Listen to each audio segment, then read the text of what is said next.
퇴직 첫날 아침 눈을 뜨자마자 낯선 정적이 방안을 채웠습니다. 30년 동안 출근 알람에 맞춰 일어나던 습관이 사라지자 시간은 갑자기 너무 많아졌고 방향은 사라졌습니다. 한때 회사에서 수십 명의 후배를 이끌던 63세 김정수 씨는 퇴직 후 처음으로 느꼈다고 합니다. 돈보다 더 무서운 건 내가 쓸모없는 사람이 된 느낌이었다고 말이죠. 그는 퇴직 전까지 가장 큰 걱정이 생활비였습니다. 하지만 막상 퇴직하고 나니 통장보다 마음이 먼저 무너졌습니다. 첫 몇 달은 퇴직금을 어떻게 굴릴까 고민했고 적금과 펀드를 다시 계산하며 시간을 보냈습니다. 그러나 시간이 갈수록 머릿속을 차지한 건 숫자가 아니라 공허였습니다. 가족과 대화는 줄고 하루 종일 TV를 보다 보면 저녁이 됐습니다.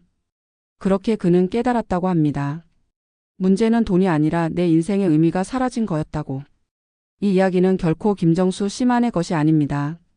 수많은 은퇴자들이 경제적 준비는 했지만 정서적 준비는 하지 못했다는 말을 남깁니다.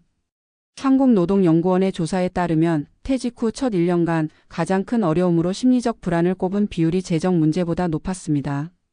하루에 한 번은 통장을 열어보던 습관도 결국 불안을 이기기 위한 자기 위로였던 겁니다. 돈이 줄어드는 속도보다 더 빠르게 줄어드는 건 사회적 관계였습니다. 회사라는 이름표가 사라지자 그를 부르던 사람도 그를 찾아주는 일도 줄어들었습니다. 그는 자신이 누군가의 상사, 동료, 전문가가 아니라 그냥 은퇴자가 된 현실을 받아들일 수 없었습니다. 심리학에서는 이런 상태를 정체성 상실 증후군이라 부릅니다. 오랜 직업 정체성이 사라진 후 자신을 무엇으로 정의해야 할지 모르는 혼란이죠. 미국에서도 같은 현상이 보고됩니다. 퇴직 후 우울감을 느끼는 비율이 40%를 넘고 그중 상당수가 경제적 어려움이 아니라 삶의 의미 상실을 이유로 꼽습니다.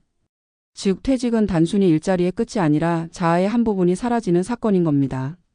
이 공백을 채우지 않으면 아무리 두둑한 연금이 있어도 마음은 불안정할 수밖에 없습니다. 그렇다면 퇴직 후의 진짜 문제를 어떻게 마주해야 할까요? 전문가들은 돈보다 리듬을 먼저 회복하라고 조언합니다.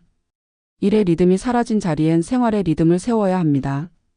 매일 일정한 시간에 일어나고 가벼운 산책이나 독서, 자원봉사 등을 꾸준히 하는 것만으로도 정신의 균형이 유지됩니다. 실제로 서울의 한 시니어 커뮤니티에서는 매주 같은 시간에 모여 글을 쓰거나 그림을 그리는 은퇴자 모임이 있습니다. 처음엔 단순한 취미로 시작했지만 점점 내가 다시 살아있다는 감각을 회복하게 된다고 합니다.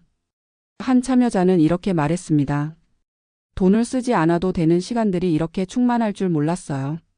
또 다른 60대 은퇴자는 봉사활동을 통해 다시 사회와 연결되었습니다.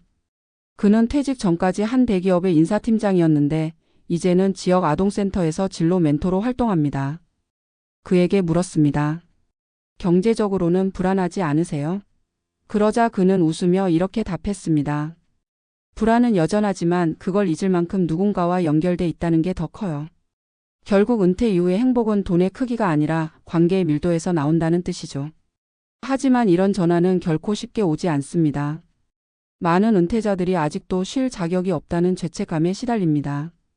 쉬면 뒤처질 것 같고 다시 일자리를 구하지 않으면 자신이 무가치해진다는 생각에 사로잡히기도 합니다. 그러나 인생의 후반부는 성과의 시대가 아니라 존재의 시대입니다. 얼마나 벌었는지가 아니라 어떤 마음으로 살아가는지가 중심이 되는 시기죠. 퇴직은 삶의 끝이 아니라 다른 속도로 사는 연습의 시작입니다. 빠르게 달려온 세월이 만들어준 공허를 채우는 방법은 더 많은 돈이 아니라 더 깊은 호흡입니다. 결국 김정수 씨는 1년 만에 마음의 중심을 되찾았습니다. 그는 매주 같은 시간에 등산 모임에 나가고 아이들에게 수학을 가르치는 봉사활동을 시작했습니다. 예전엔 돈이 내 인생의 기준이었어요. 하지만 지금은 시간의 질이 기준이 됐죠. 그는 이렇게 덧붙였습니다. 이제야 진짜 자유가 뭔지 알 것 같아요. 돈이 많다고 자유로운 게 아니라 하루를 어떻게 쓰느냐가 자유였어요. 그의 말은 은퇴 이후를 두려워하는 많은 사람들에게 울림을 줍니다. 퇴직은 돈의 문제가 아니라 리듬과 의미의 문제입니다. 우리는 평생 일에 매달리며 무엇을 위해 사는가를 일로 대신해 왔습니다. 그러나 이제는 묻지 않아도 됩니다. 나는 무엇으로 존재할 것인가? 그 답을 찾아가는 여정이 바로 진짜 은퇴의 시작입니다. 마지막 교훈. 돈은 은퇴의 필요 조건일 뿐 충분 조건이 아닙니다.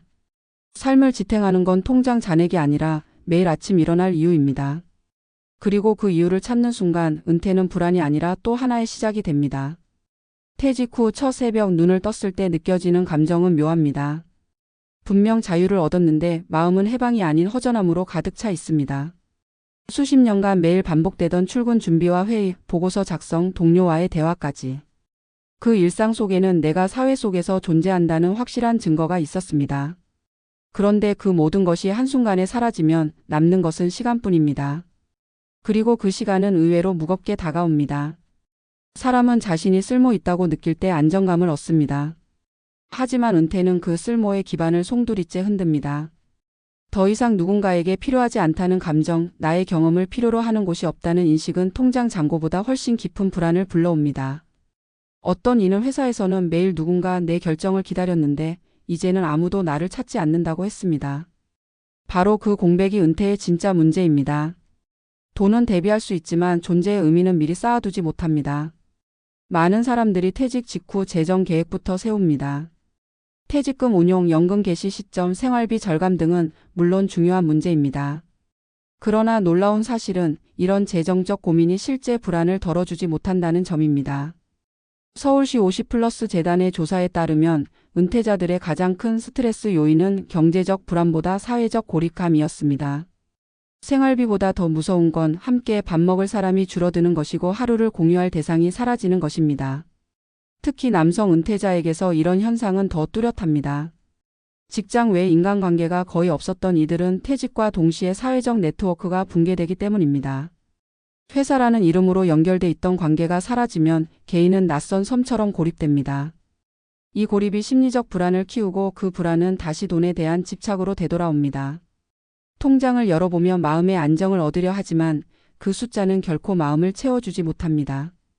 결국 돈의 문제로 시작한 불안은 마음의 문제로 돌아옵니다. 퇴직 후 불안은 단지 일자리 상실에서 오는 게 아닙니다. 그것은 정체성의 상실입니다. 사회심리학자 에릭슨은 인생의 후반기를 자아통합의 시기라고 불렀습니다. 즉, 자신이 살아온 삶을 돌아보며 그 의미를 정리하고 수용하는 시기라는 뜻입니다. 하지만 이 과정을 거치지 못한 사람들은 자신이 과거에 했던 일, 성취했던 것에 여전히 매달리며 나는 여전히 그때의 나라고 스스로를 묶어둡니다. 이로 인해 새로운 환경에 적응하지 못하고 나는 이제 아무것도 아니다라는 절망으로 빠져듭니다. 이는 노년 우울증으로 이어지기 쉬운 전형적인 심리 패턴입니다. 반대로 퇴직 후 삶을 긍정적으로 살아가는 사람들은 공통적으로 한 가지 특징을 갖고 있습니다. 그들은 자신을 직업으로 규정하지 않습니다. 나는 교사였다 대신 나는 배움을 전하는 사람이다. 나는 은행원이었다 대신 나는 숫자로 세상을 이해하는 사람이다 라고 정체성을 확장시킵니다. 직업이 끝나도 역할은 계속된다는 생각이 이들을 지탱합니다. 이런 사람들은 시간의 흐름도 다르게 느낍니다. 일할 때는 시간에 쫓기지만 은퇴 후엔 시간이 나를 기다립니다. 그러나 기다림 속에 방향이 없으면 그 시간은 곧 공허가 됩니다. 따라서 은퇴 후 가장 중요한 건 시간의 주도권을 되찾는 일입니다. 하루를 설계하고 작게라도 목표를 세우는 것만으로도 삶의 리듬이 생깁니다. 실제로 장기적으로 행복한 은퇴자들은 규칙적인 일과를 유지합니다. 매일 같은 시간에 일어나 운동을 하고 일정한 루틴으로 하루를 운영합니다. 단순한 습관처럼 보이지만 이 리듬이 정신적 안정의 핵심입니다. 전문가들은 이를 심리적 구조 유지라고 부릅니다. 구조가 없는 삶은 마음을 방황하게 만들고 구조가 있는 삶은 존재의 의미를 만들어줍니다. 한 전직 IT 엔지니어의 사례를 보겠습니다.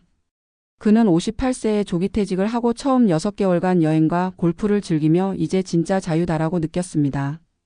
그러나 그 자유는 오래가지 않았습니다. 누구와도 깊은 대화를 나누지 못하고 자신이 필요 없는 사람처럼 느껴지자 그는 점점 외출을 줄이고 TV 앞에 앉아 하루를 보냈습니다.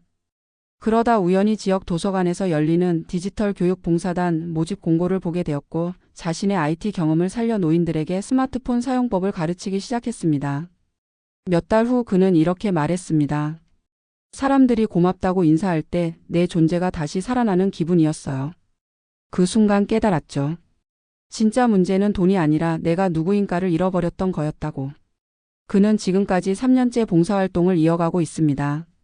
그에게 남은 시간은 더 이상 남은 생이 아니라 새로운 생입니다. 결국 은퇴 이후의 삶은 잃는 과정이 아니라 다시 배우는 과정입니다. 일 없이도 존재할 수 있는 자신을 배우는 것, 성과 없이도 가치 있는 하루를 만드는 법을 배우는 것입니다.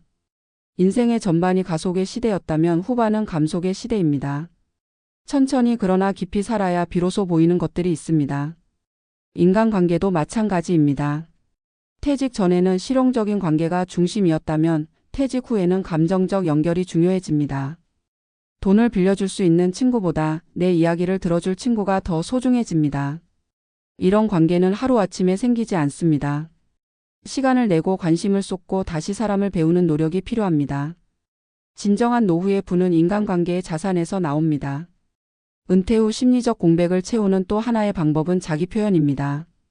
글쓰기, 그림, 음악, 원예 같은 창작 활동은 단순한 취미가 아니라 정체성을 회복하는 통로가 됩니다. 자신이 만든 무언가가 존재한다는 사실은 나는 여전히 살아있다는 증거가 됩니다. 실제로 일본에서는 창의적 취미를 가진 시니어의 우울증 비율이 일반 시니어보다 절반 이하로 낮다는 연구 결과가 있습니다. 이는 인간이 경제적 생산을 멈춰도 여전히 의미를 생산할 수 있는 존재라는 사실을 보여줍니다. 이 모든 이야기를 관통하는 핵심은 하나입니다. 퇴직은 돈의 문제가 아니라 존재의 문제라는 것. 돈이 많아도 마음이 공허하면 불행하고 돈이 적어도 의미가 있으면 견딜 수 있습니다. 그래서 중요한 건 무엇을 가졌는가가 아니라 무엇으로 살 것인가입니다. 일에서 물러나며 세상과 단절되는 것이 아니라 새로운 연결을 만들어가야 합니다. 그 연결의 시작은 거창하지 않아도 됩니다. 하루에 한 사람과 인사를 나누는 것, 오래된 친구에게 안부 전화를 하는 것, 오랫동안 미뤄둔 취미를 다시 꺼내는 것. 그런 사소한 행위들이 다시 삶의 방향을 만들어줍니다. 결국 은퇴 이후의 인생은 자신을 재발명하는 시간입니다. 더 이상 조직의 일원이 아니라 한 인간으로서의 순수한 생을 살아가는 시간입니다. 퇴직하자마자 깨달은 진실은 단순합니다. 진짜 문제는 돈이 아니었습니다. 삶의 의미를 잇는 것이었고 다시 의미를 찾아 나서는 용기가 필요했습니다. 이제 남은 생은 돈을 지키는 싸움이 아니라 마음을 지키는 여정입니다.